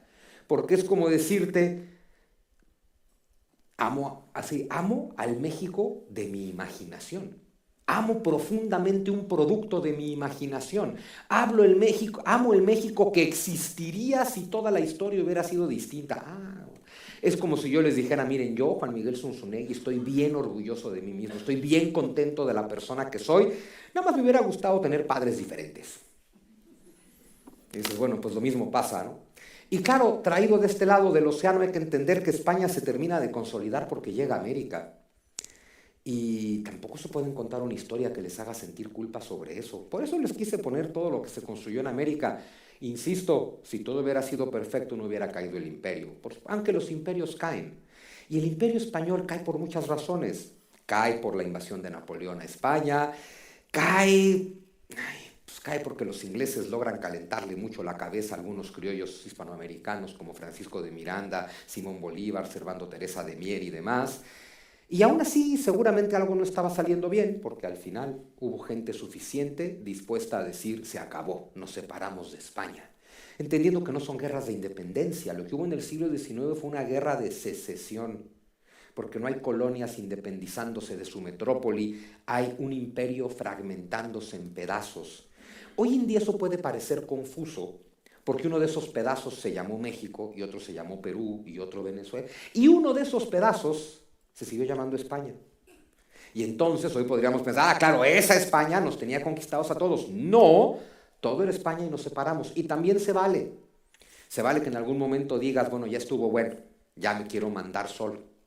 Agustín de Iturbide en México definió la independencia como un proceso muy lindo, decía en su plan de paz y libertad. Claro, no fue lo que se impuso en la mentalidad mexicana, pero básicamente lo que decía Iturbide es, durante 300 años España construyó América. 300 años después, dado que ahora la rama es igual al tronco y que hay muchos daños derivados de lo lejos que está el centro, es momento de independizarnos. Pero hay que separar el nudo sin romperlo. Eso es lo que decía Iturbide. Cada quien por su cuenta, pero seguimos siendo amigos, ¿no? Y más que seguimos siendo amigos es que seguimos siendo familia. O sea, ¿qué pasa en Norteamérica? Los colonos británicos se independizan, sí, se separan de su monarca y se separan de su imperio, pero no se separan de su pasado. Nunca dijeron, ¡ay, a partir de ahora ya no somos ingleses! Esa es la tragedia que pasa en la América hispana, es corto con España, va, corto con Fernando VII, pues ¿y quién no? Bueno, no sé por qué aquí le decían el deseado, bueno, pues lo que es que te falte algo, pero el deseado. Y luego pasar del deseado al felón, mira que... Pero bueno, ni hablar. Vamos a separarnos de España, bien. Vamos a separarnos de Fernando VII, bien. Pero no puedes separarte de tu pasado. Vamos a separarnos de España y su monarquía y su monarca, pero no podemos pretender que no somos lo que somos. Y esa es la tragedia que pretendemos en América. Pretendemos que no somos lo que somos. La gran pregunta, de hecho quien se llevó mi libro de Hernán Cortés, prácticamente empieza con esta pregunta, hecha para los mexicanos, pero que funciona aquí también. ¿Quién nos enseñó a odiarnos tanto a nosotros mismos? No les voy a decir nombres, pero viven en una isla. ¿Quién nos enseñó a odiarnos tanto a nosotros mismos con unas versiones tan terribles acerca de nosotros mismos? Y aquí sí, ya no hay ustedes y nosotros, es nosotros mismos. ¿Quién nos enseñó estas versiones? Pero lo peor, ¿en qué momento decidimos comprarnos versiones de la historia que nos permitan odiarnos tanto. Porque en México, cuando nos enseñamos la historia con rencor, porque los españoles nos conquistaron, repudiamos al español en español, con lo cual pues nos repudiamos a nosotros mismos, ¿no? En México gritar, como todavía se gritaba en la independencia en la década de los 70, mueran los gachupines, es como escupir para arriba y quedarte a ver qué pasa. Es que es absurdo, absurdo.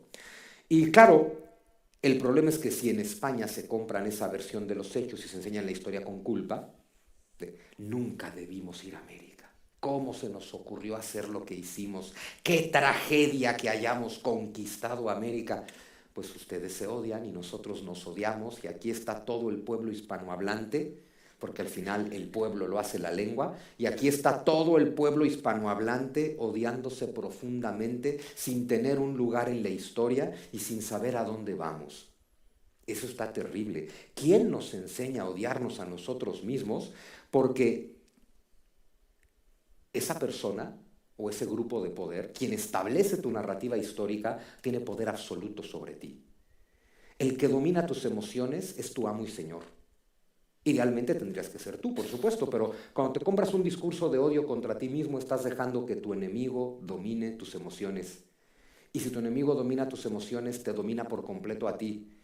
Y si tu enemigo, quien sea que sea, ha logrado que tú mismo, hablando en español, seas el que desprecie esto, ya logró de verdad infiltrar un caballo de Troya en lo más profundo de tu mente. Ya no necesitas que el otro te venga a hablar mal de ti. El otro ya te convenció de que tú mismo hables mal de ti y que hasta veas como algo súper progresista y moderno odiarte profundamente. Porque de pronto eso es lo que pasa, ¿no? Un discurso de mea culpa parece ser un discurso muy lindo. Ay, acepto que hicimos cosas terribles, yo soy culpable. Si España se disculpara por la conquista, porque ese tema es inevitable hoy en día, ¿no? Sería como si España se disculpara con el mundo por el hecho de que México existiera. No se disculpen nunca. No te puedes disculpar por lo que no hiciste. Hace poco me entrevistaban en Deutsche Welle, que híjole, cómo se ve que tiene en línea, porque era una entrevista sobre, bueno, ¿y qué onda con el perdón y con las disculpas, no? Y el reportero no salía de, bueno, pero es que el perdón engrandece a los pueblos. Y yo, sí, por supuesto, si le rompiste la madre a alguien, pídele perdón. Pero si no, pues no. No, bueno, pero es que ya le cuento todo esto. Dice, sí, todo eso está bien, pero ¿por qué España no se disculpa? Y yo, pues porque no hizo nada. Bueno, sí, pero el perdón engrandece, ya sabes, a fuerzas tengo que regresar a que sí. Y era un periodista español, hay que decir. O sea, eso es lo que era más terrible de todo esto, ¿no? Un periodista español que no dejaba de rascarme en la entrevista de cómo te saco el tema de que sí tendríamos que disculparnos. México en ese sentido, y perdón que lo diga, bueno, sobre todo a los mexicanos, ya me tiran mucho, es México pidiendo disculpas, que ojo, también es muy importante que entiendan que no es México. Porque también me preguntaba un periodista hace rato, bueno, y el actual conflicto que tiene México con España, digo, párale ahí, México no tiene ningún conflicto con España. Los mexicanos no tienen ningún conflicto con España. Tenemos un gobierno que tiene un conflicto con España. Es una historia bien diferente. De hecho, tenemos un gobierno que no es que tenga un conflicto con España, sino una causa ideológica de generar mucho conflicto. Y lo malo es que tienen algo parecido de este lado y dice, perfecto, vamos a comprar ese conflicto. Es como el adolescente que le dice a sus padres, yo no te pedí nacer, así es que discúlpate conmigo. Bueno, pues más o menos. Si España se disculpa con México, es como si España pidiera perdón por el simple hecho de que México exista. Solo quiero concluir diciendo una cosa, bueno, con lo que empecé esta plática. Juntos fuimos imperio, porque era un solo imperio, porque era un solo país, porque somos un solo pueblo, porque hablamos la misma lengua, porque entendemos el mundo en el mismo código, tenemos los mismos valores, tenemos las mismas ideas. Lo decía en la primera plática aquí mismo, que seguro también estarán hartos, así como de que les digan que Europa empieza en los Pirineos, pero véanlo como algo bueno, porque ahí empieza la hispanidad, que seguro también les han dicho hasta el cansancio que los españoles trabajan menos que el resto de los europeos. ¿A que sí? No, es que desde las 5 ya están echando cañas, lo cual es verdad. Y eso solamente nos deja una cosa muy clara, quiere decir que trabajando hasta las 5 les alcanza para las cañas. Y quiere decir que hay cosas que consideran más importantes en la vida que el trabajo. y no que no sean trabajadores, porque tienen que saber que sí lo son, porque los mexicanos también lo somos. Pero qué bonito que haya cosas que nos gusten más que el trabajo. Qué bonito que nos guste más la alegría, la solidaridad, la fiesta, disfrutar la vida. Es curioso, ¿no? Estás estudiando en el extranjero y de pronto dices, claro, mira, esa mesa, esos dos de esa mesa, esos son franceses. Mira, esos dos de esa mesa, esos son alemanes. Mira, esos 3 de esa mesa, esos son ingleses. Esos 24 de allá son hispanoamericanos.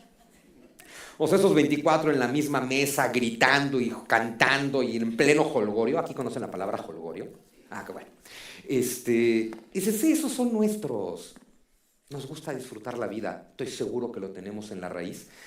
Y bueno, lo empecé diciendo, también en la raíz, en la lengua, que es la genética cultural, estoy seguro que ahí es donde tenemos la solidaridad. Y ahí es donde los pueblos somos absolutamente superiores a los gobiernos. Juntos fuimos imperio y por separado nadie ha logrado nada. Porque dijeras, bueno, rompimos con España y a partir de entonces, qué bien nos va a todos los países hispanoamericanos.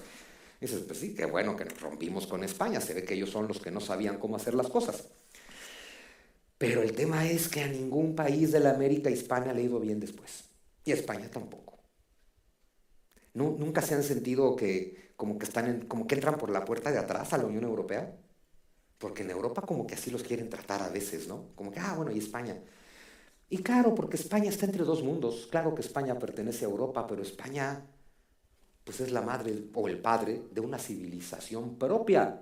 Hay que recuperar la civilización propia. Juntos fuimos imperio, por separado nadie ha logrado nada, pero 550 millones de seres humanos que compartimos lengua y códigos culturales somos una civilización con valores, con ideas, con ética, con moral, con un concepto sobre el mundo y la vida. No hay bloque en este mundo que tenga mayor capacidad de construir futuro que nosotros. Se los dije al principio y con esto quiero terminar. No se trata de recuperar el pasado.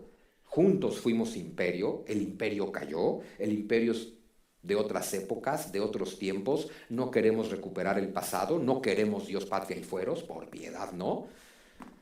Pero hay que construir el futuro. Todos los seres humanos tenemos que construir el futuro y nadie tiene mayor futuro que construir que nosotros. 550 millones de personas en 3 continentes hablando la misma lengua y compartiéndolo absolutamente todo con los recursos que tenemos, con la gente que somos, con los valores que tenemos. Tenemos todo para construir el futuro. Tenemos que pensar cómo, porque se ve muy difícil. De momento no hay forma de lograr una unión en la hispanidad. Lo bonito es que no hay discurso de odio que pueda contra la más elemental de las verdades.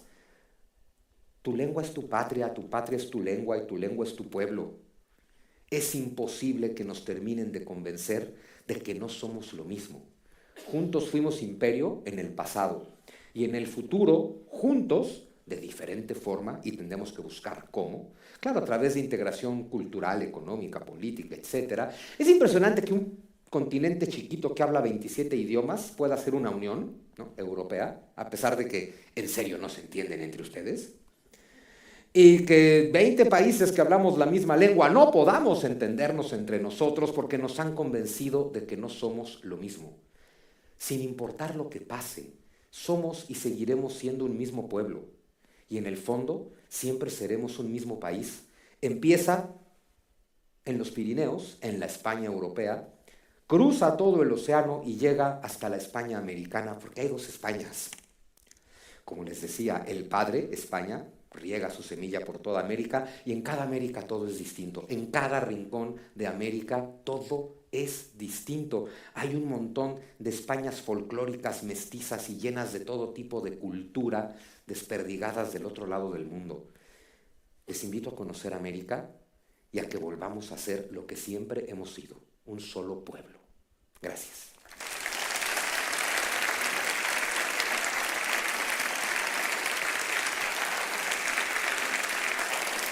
Gracias. Y veo que me traen, parece que voy a contestar preguntas. Profesor. Muchas gracias. Bien. disfrutado de una excelente conferencia del profesor Zunzunegui. Hemos consumido casi todo el tiempo que teníamos para este evento, pero saben que en la Fundación siempre hay un momento para ustedes.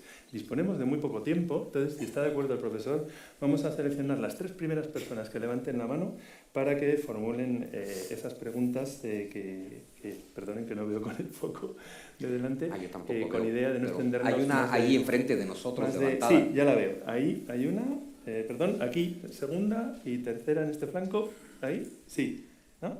Ahí está. Ya tenemos las 3 preguntas. Es una pena no poder extendernos más, pero gracias por ese buen humor tan inteligente con el que nos ha obsequiado el profesor. Primera pregunta, por favor. Bueno, primero que nada, soy tlaxcalteca, orgullosamente tlaxcalteca. Wow, ¿dónde estás? No te veo. Acá. Y vivo en Cholula, estudio en Cholula, entonces mi pregunta va en ese sentido. Yo crecí escuchando todos estos relatos de la conquista, todo esto que escuché esta hora, y estoy convencido de que gran parte de lo que he escuchado no es como me lo han contado, y yo sé, aparte de que soy fan y sigo todos sus videos, por eso estoy aquí. Sí tengo una pregunta. En Cholula, para quien no sepa, hay una pirámide que está enterrada, que tiene una montaña de tierra encima, y en la punta de esa montaña hay una catedral, bueno, una iglesia, no sé bien el nombre específico, pero hay una construcción católica encima de la pirámide que pertenecía a los cholultecas. Entonces, este relato de que vinieron y se apropiaron de lo nuestro, se respalda en eso, ¿no? En esa imagen de una iglesia encima de una pirámide cholulteca. Entonces, ¿cuál es lo que hay detrás de eso? Eso es bien interesante, mira. Es que efectivamente, ahí lo pueden buscar en internet, ¿no? Gran Pirámide de Cholula. Es una pirámide que tiene 450 metros por lado en la base. Es la pirámide, hablando de masa, la más grande del mundo, no de altura. Y efectivamente está debajo de hoy en día es una montaña y solo está excavada una parte. Y ahí se ve perfectamente la pirámide. Es importante recordar varias cosas. Número 1, cuando llegaron los españoles, esa pirámide ya estaba enterrada. Es decir, ya no era un templo. Ojo, la pirámide de Cholula, que nadie sabe desde cuándo está. Cholula fue habitada por diferentes pueblos que luego colapsaba la civilización, abandonaban la ciudad y de pronto alguien, cuando veía esa pirámide, se establecía ahí. Una tradición mesoamericana es construir templo sobre el templo. De hecho, el templo mayor de los mexicas en la Ciudad de México fue excavado y está claro que tiene 4 etapas constructivas. Es decir, hacen pirámide y luego, en algún momento, y sin que yo tenga muy claro por qué, se cubre y se construye otra, y luego se cubre y así se va agrandando el templo, ¿no? Y eso es bien común en toda Mesoamérica, construir sobre el templo. En Cholula pasó lo mismo, solo cambió la forma del templo. O sea, por un lado, cuando llegaron los españoles ya es una pirámide enterrada, pero por otro lado, ¿quién construyó la ermita de la Virgen de los Remedios, que es lo que está en la cima de la Gran Pirámide de Cholula? Tlaxcaltecas. Es decir, hicieron lo que siempre habían hecho, construyeron el templo sobre el templo. Se ve muy aparatoso porque el templo que quedó hasta arriba hoy en día pues tiene una forma completamente distinta a la del templo original. Pero es la misma tradición, es construir el templo encima del templo, solo que es el templo de la nueva religión con el nuevo Dios, pero sigue siendo algo que hicieron los tlaxcaltecas. Y solo terminar con una reflexión muy simple. Cuando cayó Tenochtitlan y se empieza a establecer la cultura española o hispana, empiezan a desmontar pirámides para hacer templos. ¿Por qué? Porque hace falta piedra, y pues ahí está la piedra, y todos están cambiando de religión, están en este proceso bastante interesante, y construyen con las piedras de los templos que ya existen. Es decir, que después de la llamada conquista, los propios pueblos locales empezaron a destruir estos basamentos piramidales para hacer templos católicos. Pero en el siglo XIX, cuando viene la independencia, nadie se dedicó a desmontar templos católicos para reconstruir pirámides. ¿Por qué? Porque todos estaban contentos con su religión, ¿no? Pero yo creo que es eso, sigue siendo un templo sobre el templo, lo mismo que ya se hacía, solo que es más aparatoso, porque el templo que está hoy encima es de otra religión y es diferente. Y por otro lado, sigue siendo, eso sí que lo es, la victoria de una cultura sobre otra. Eso también está claro. Sí hay un proceso, lo dije al principio, una civilización cae y una civilización nace. Lo que es terrible es que lamentemos tanto que una civilización que no es la nuestra haya caído y que haya nacido la nuestra, porque al final lo que surge tras la caída de Tenochtitlan, pues somos los mexicanos. Gracias. Sí. Y quizás formulamos también Buenas tardes. una pregunta junta. ¿Sí? Sí, por favor. ¿Se me oye bien? Sí, perfecto, gracias. Primero, muchas gracias por acordarse de Valencia, doctor, porque yo soy valenciano, lo mismo que mi mujer, y estamos bastante afectados por lo que ha pasado. Iré al grano. Una de sus últimas traspas, me resisto a llamarlo slides, decía: ¿quién establece tu narrativa histórica? Yo tengo la respuesta muy clara. Es el mundo anglosajón, a través de su industria audiovisual.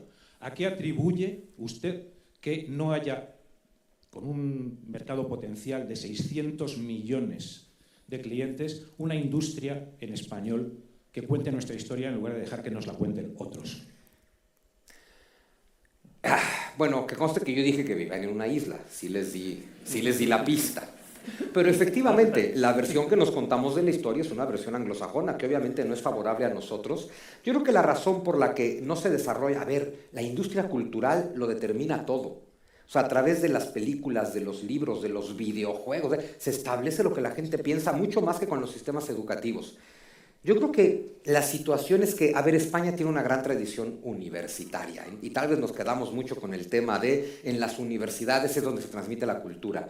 Y los anglosajones, primero los británicos, pero sobre todo los norteamericanos, que son unos genios de esto, entendieron el valor de la industria cultural y de la industria del entretenimiento como un factor que crea cultura.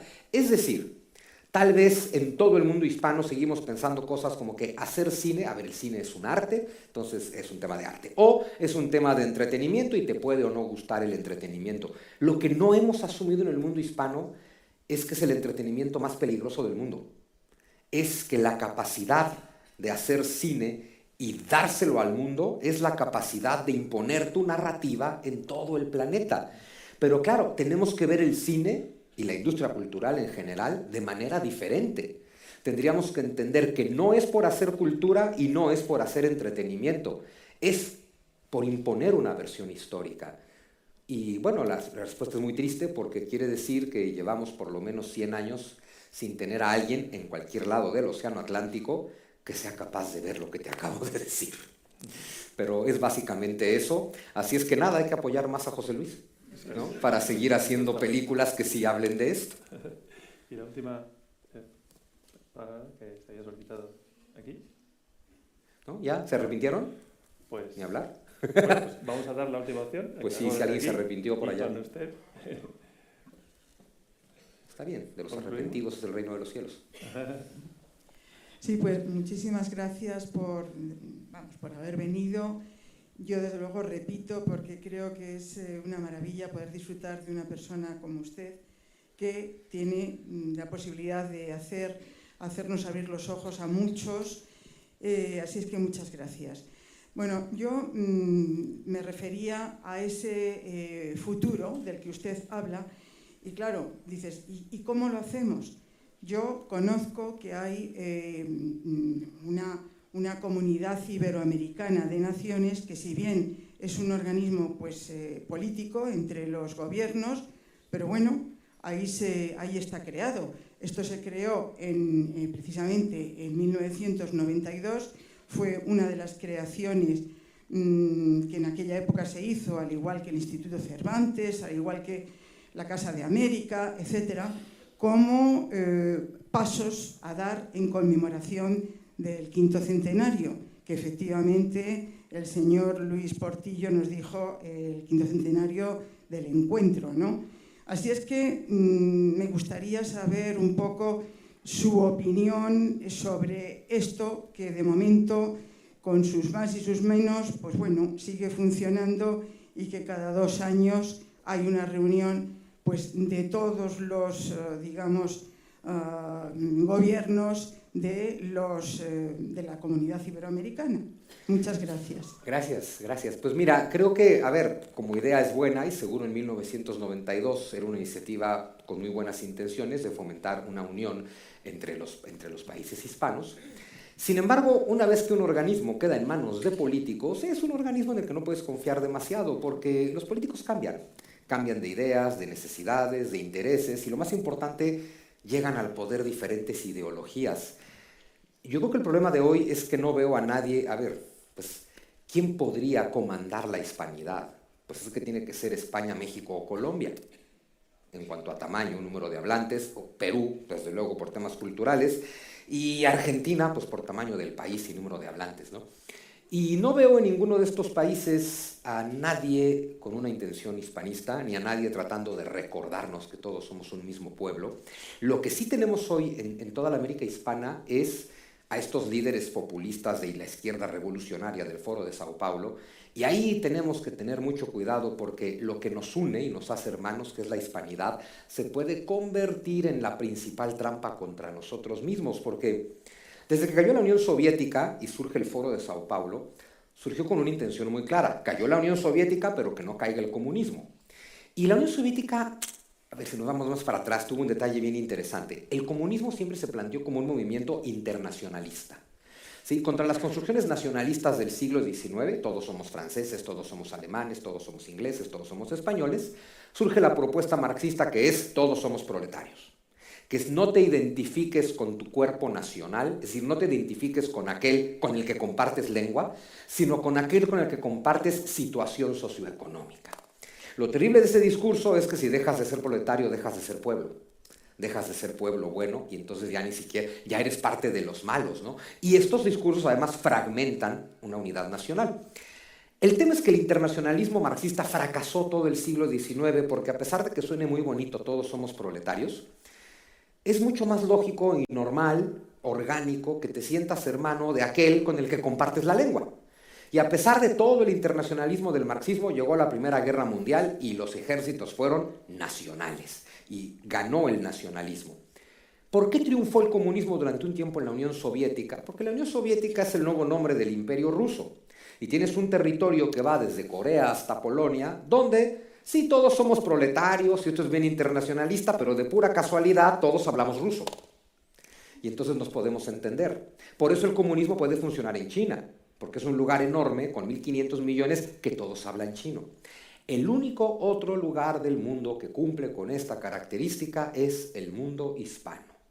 Podemos entonces tener 550 millones de personas a las cuales venderles e imponerles eventualmente el discurso del Foro de Sao Paulo, que es el discurso comunista adaptado para el siglo XXI y que lo quieren imponer en la América hispana porque como el internacionalismo es un fracaso y eso todo marxista lo sabe, si no lo sabré, vamos a aprovechar que todos hablan español. El hecho de que todos hablemos español, por eso les digo, puede ser nuestra gran herramienta para el futuro, porque tenemos mucho para construir como bloque, pero también puede ser la gran trampa, porque por eso el comunismo internacional del siglo XXI está sobre el mundo hispano, porque es el único territorio donde se puede establecer otra vez una pesadilla marxista. Por eso no confío en los organismos políticos. Y porque, y cada vez nos queda más claro, los pueblos siempre estarán por encima de sus gobiernos. Creo que no hay que menos... A ver, me quedo con el Instituto Cervantes, eso sí que me los quedo definitivamente. No confío en los organismos políticos, eso es una cosa muy mía, pero pienso que nosotros como pueblo hispanohablante somos los que tenemos que liderar todo tipo de iniciativa por esta unión. No le podemos dejar esto a los gobiernos porque los políticos cambian de opinión muy fácilmente. Gracias.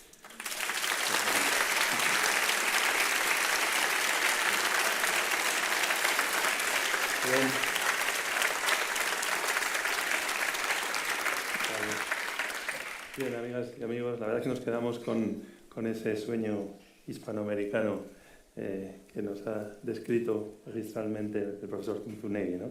Ese sueño de un solo pueblo, ¿no? De hispanoamericanos unidos por la sangre, la cultura y el deseo de compartir un mañana mejor.